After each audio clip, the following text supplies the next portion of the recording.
creating this video to introduce a very small, lightweight REST API web server that I just created and released for doing SLP token transaction validation. Now, it's important to validate a UTXO before spending it if it's a token transaction, if it's an SLP token transaction. And this makes sure that you're not burning tokens before you send them, and it's making sure that the things out there that evaluate the validity of an SLP token transaction, like slp-db, are going to recognize your transaction as valid. It's a very important step to take before a wallet should send a SLP token transaction. And slp-db is a very sort of heavy database, and it's not the best tool in terms of scaling to evaluate these things before you send out the transaction. You can do it, it's just a little heavy. And traditionally, rest.bitcoin.com has had its own built-in token transaction called the local validator, and that was really the very first validation method.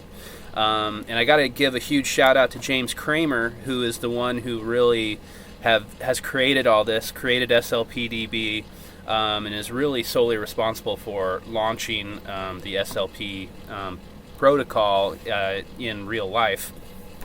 And so what I'm going to show today is really just a REST API wrapper around the standalone library that he created called slp-validate. This is an NPM library, and so if you go to NPM and you search for slp-validate, it'll pop up right here.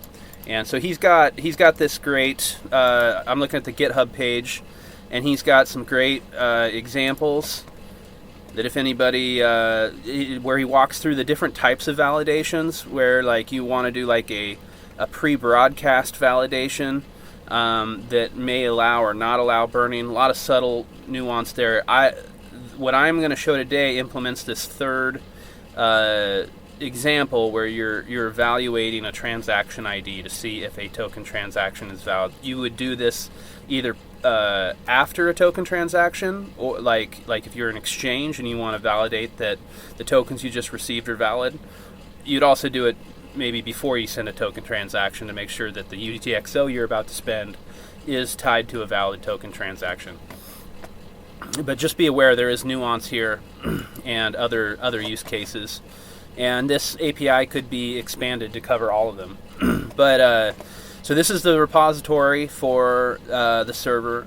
It's under my personal Chris Troutner /Koa SLP validation. Now Koa is it's a web server that's built by the same guy who wrote Express. So if you're comfortable writing web servers using Express.js, you'll be real comfortable in Koa. It's just everything that Express.js does. All the concepts translate. It's just promise-based rather than callback-based. And the middleware is a little different, but it's pretty slick. Other than that, there's really no difference. But definitely read through the README. I tried to capture everything. You can clone this repository and follow these steps right here to set up a development environment. It does require Mongo, a Mongo database, so there's a bash shell script to install it if you don't have it installed.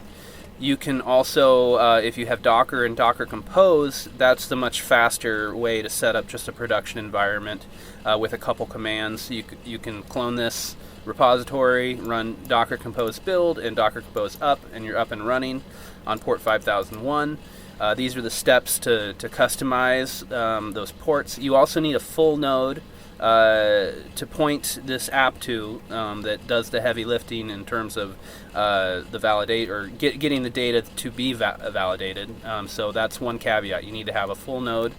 I have one running locally on the typical ports 8333, so this is an ABC full node, and I've got another repository that runs ABC as a full node if you're interested in that. This is the basic commands. Here are some curl examples. Once you get it up and running, different TXIDs you can evaluate against. So let's just do that. I'm going to launch this thing. I already have it built, so I'm just going to run it in the background in daemon mode. So now you can see I have Bitcoin D running in its Docker container, and now I have this SLP validator running in its Docker container. I'm just going to monitor the logs. So the -f is follow, and yeah, you can ignore these errors. This is part of the user management, which we're not using. I probably should cut that out of this repository, but we might need it later. And so I'll just follow these. Since it's on my local host at port 5001, these will work. So this is a very simple transaction ID. It's just one transaction. It's a Genesis transaction, and if you look at the logs, you can see it only needed to pull one transaction from the full node to evaluate it. This is a non-SLP transaction, just a typical, like, sending some BCH from one address to another, and you can see it. Need to get the whole command in there.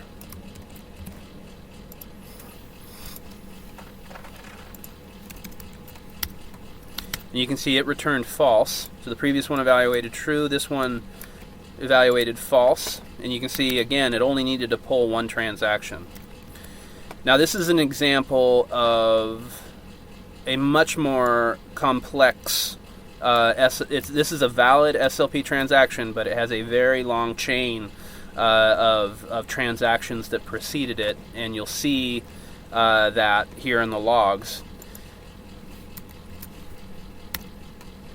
So you can see it's taken a couple seconds to think about, and it evaluated true. If we go back to the logs, we can see this wall of transactions that it had to pull out of the full node and follow the DAG and in order to evaluate.